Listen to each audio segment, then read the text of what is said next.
Alrighty, take two. Just recorded an entire episode of this show that you're about to see, except the audio didn't work, so completely have to re-record it. But I'm happy to relive this game because Chris Sale shoved, and he becomes the fourth active player to reach 150 wins. And he joins Garrett Cole, Justin Verlander, and Max Scherzer. He's a good bit younger than Scherzer and Verlander, a little bit older than Garrett Cole, but very, very proud accomplishment, big accomplishment for the future Hall of Famer who climbed up another spot on the ladder of most strikeouts of all time. So I believe he's now sitting in 28th or 27th. And as long as he stays healthy, he should reach a few more rungs on that ladder before the end of the season.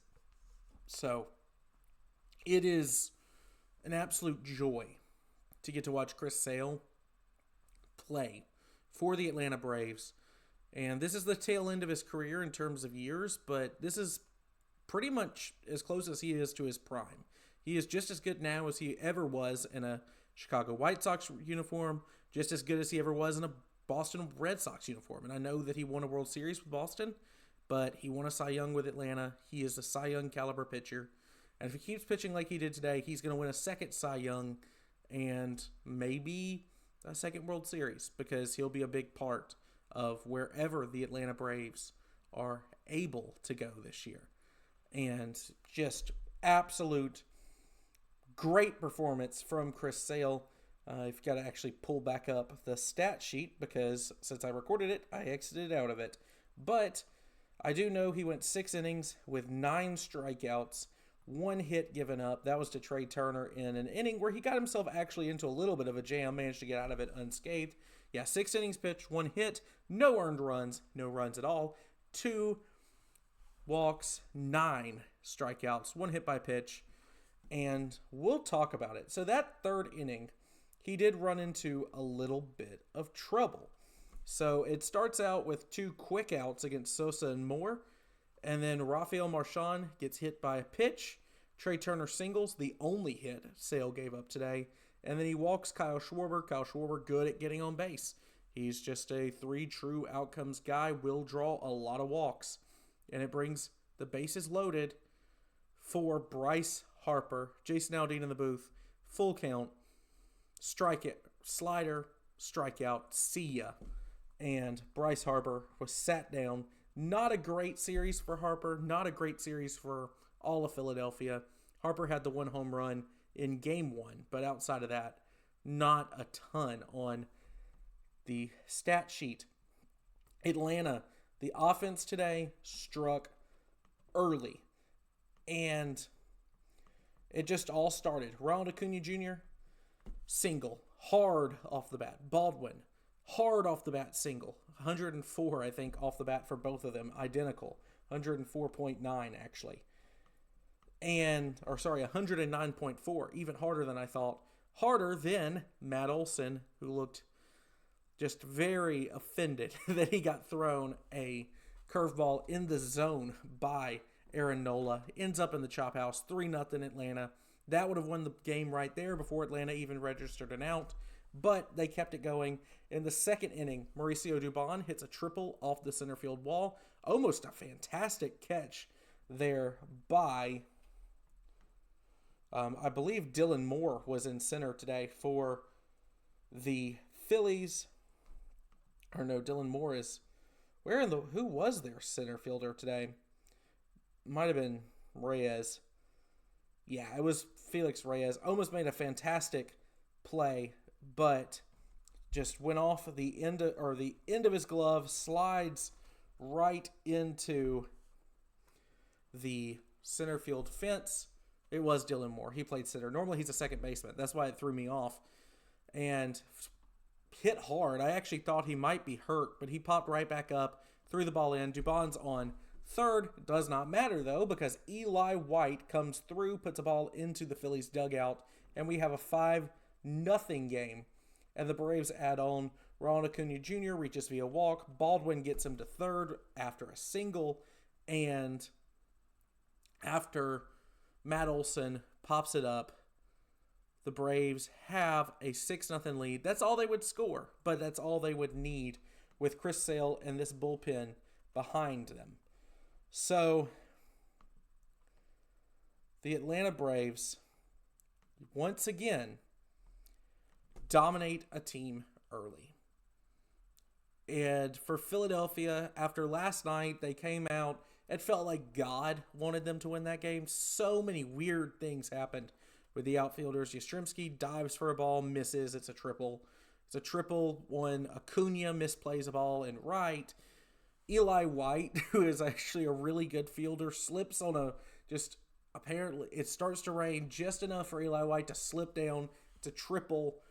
And they managed to win in extra innings because the Braves ran out of relievers. That's the first time all year that that's happened. And not having Raisel Iglesias on the back end really does hurt because it means that you're not nearly as aggressive with Robert Suarez as you normally would be. But the Braves came out angry today, and just decided to spank Philly a little bit. And I would be utterly shocked if Rob Thompson has a job by the time that you get up and watch this tomorrow. I think that he's done. Not that this is his fault necessarily, but the Phillies have the worst record in the National League. They are very bad. They probably should have won the game Friday night, and they found new hilarious ways to win. They got gifted a game on Saturday night, and they got just manhandled today.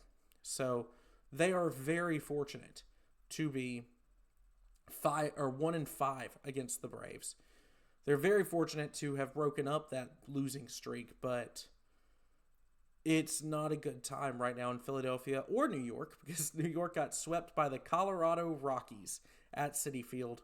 I think that they're also about to go through a managerial change for the Mets and Queens. So if you look out for news tomorrow, maybe both of the Braves' main rivals will have new skippers.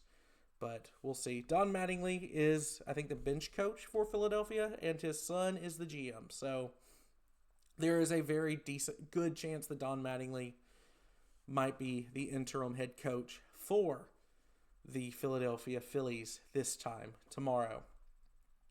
The Braves are making some moves, and I've discussed this a lot on both the podcast, on here, that something's got to give. There are too many good arms in AAA, and then there are too many good arms that are on the IL right now for this rotation, as good as it's pitched to start the season, to stay in its current makeup. Like, these 5 guys are not going to be part of the rotation, or at least hopefully will not be part of the rotation come, July, August, or October.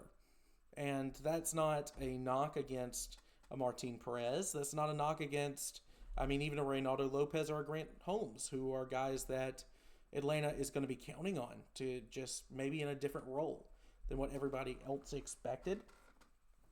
But the first of these guys to get relegated to the bullpen, for at least right now, the Alex Anthopoulos came out and said they're working on a mechanical change for Reynaldo Lopez. He'll be available out of the bullpen all week, and probably until told otherwise, he will not be starting for Atlanta, but he can definitely help Atlanta out of the pen. That being said, Martin Perez he's going to get the start tomorrow, or Tuesday actually, against Detroit. I think there is a very good chance before the end of May, definitely before the end of June, that Martin Perez and Grant Holmes and Reynaldo Lopez are all 3 guys coming out of the bullpen and can be used in a situation where you just need 3 outs or where you need to get some length, because I do not think the Jose Suarez experiment can continue. He lost you a game yesterday, and I don't fault Walt Weiss for that, because I don't think there was a better option that you could justify using Without Raisel Iglesias, you don't want to use up Robert Suarez. That man is your closer now. You use him in traditional closer roles.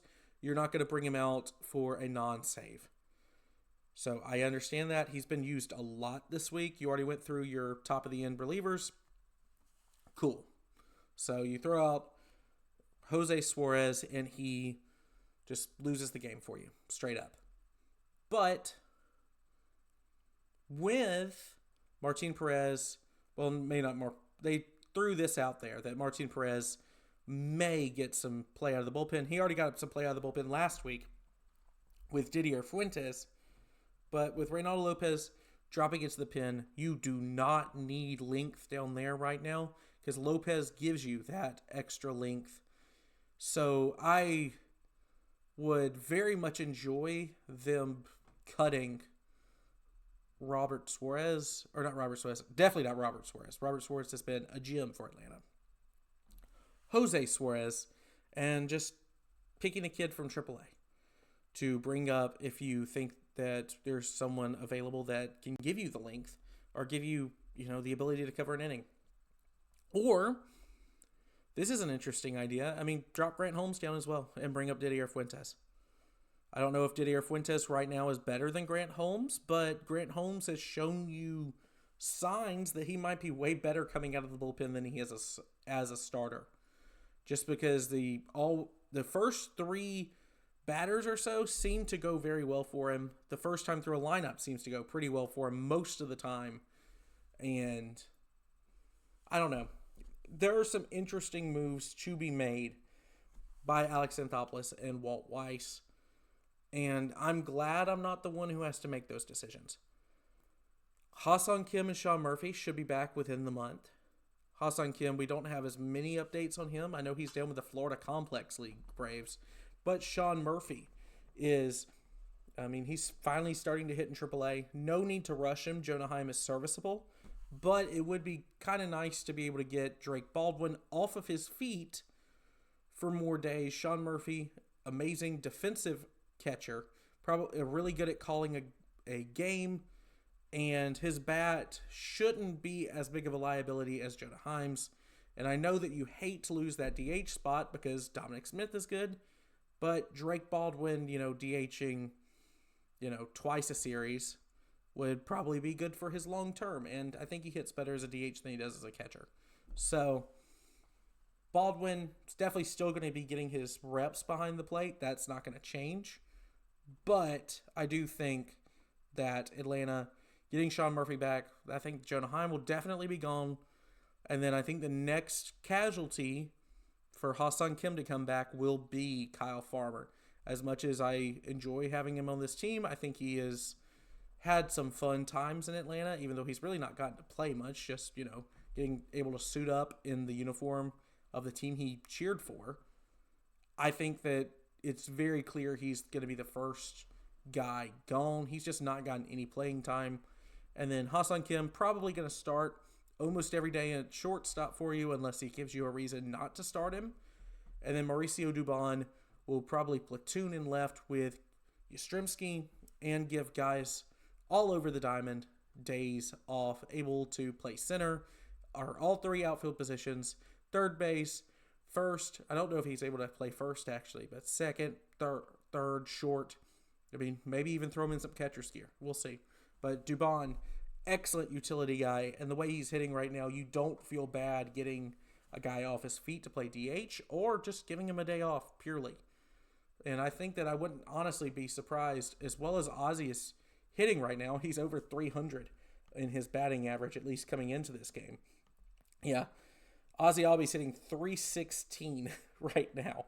And so the Braves have 3 everyday players above 300, and none of them are named Matt Olson, which is shocking. But the way that he's hitting, I wouldn't be shocked if they gave Ozzy Albies a day off come in this Detroit series or maybe against Colorado and let Mateo and Dubon man the middle infield just to get him off his feet for a day. But we will see exactly how that is handled. And then pitching-wise, Spencer Strider made his relief outing today in Gwinnett. It may be his final relief appearance. And he had a very good rehab start. This is, I think, his third or fourth rehab start. And his line, if we can actually get the actual line, and of course it won't actually, show his line, because why would we do that? But Spencer Strider was able to go 5+ innings, 7 strikeouts given up, or 7 strikeouts of the Jacksonville Jumbo Shrimp in Gwinnett. And his 82 pitches, which is, right there at starting workload. If you want to bring him up, I think he would be available for when the Braves travel to Denver to play the Rockies. But Jacksonville scored 1 run against Strider, and that is very interesting. For whatever reason, this website, this MLB.com article just doesn't just come out and say his line, which would be very nice to know. But 7 strikeouts over 5 innings. I think 2 runs given up, a walk or 2.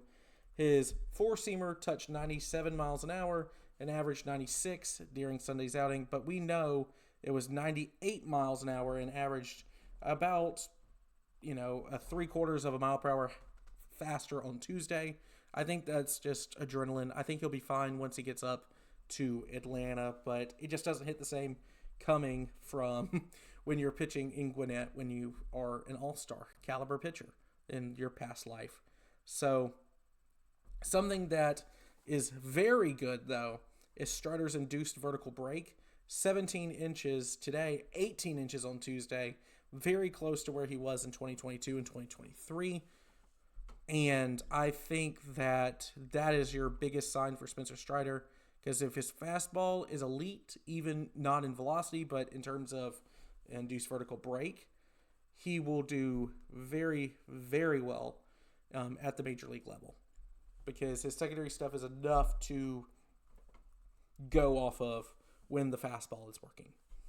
So I don't expect him to be elite Spencer Strider, at least not this year, or maybe later in the year, but I think Spencer Strider is ready to go.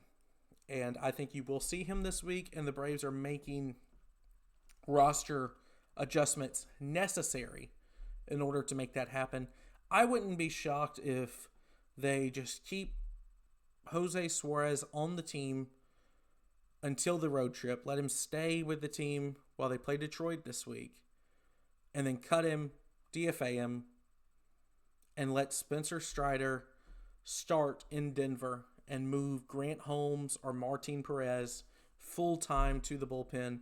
They give you the ability to get some length on any given day, and they can come out and just go get 3 guys out.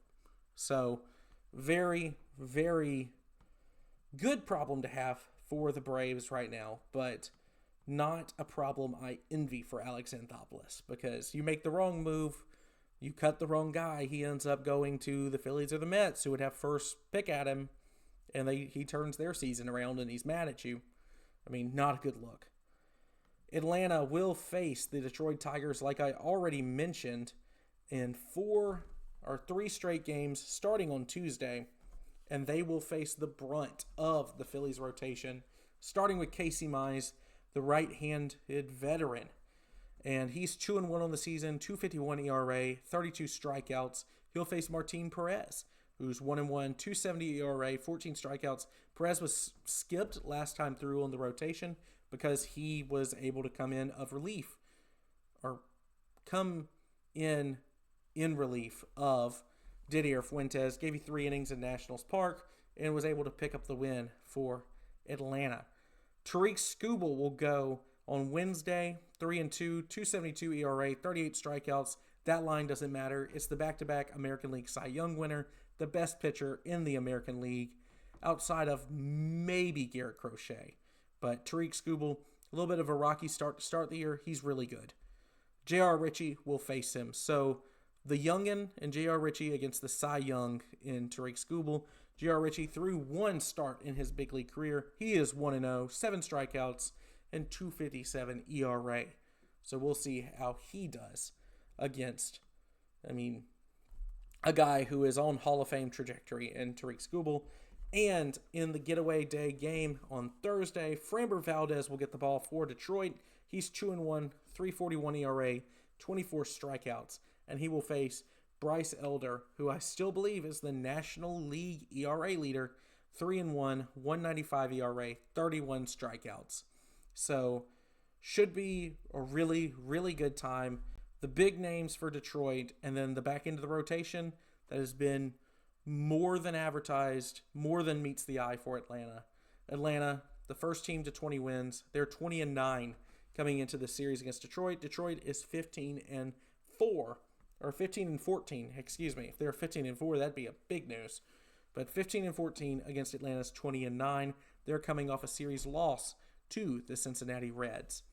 So that just about wraps it up for this second recording of this episode of my Atlanta Braves recap and ramble. I haven't done a podcast with Jonathan in a while, Section 329, but I really hope to get one out this week. We've just had some scheduling issues. We're both really busy this time of year, but we will get one out to you because there's been a lot of good developments with the Atlanta Braves, exciting developments that I just want to talk to somebody about.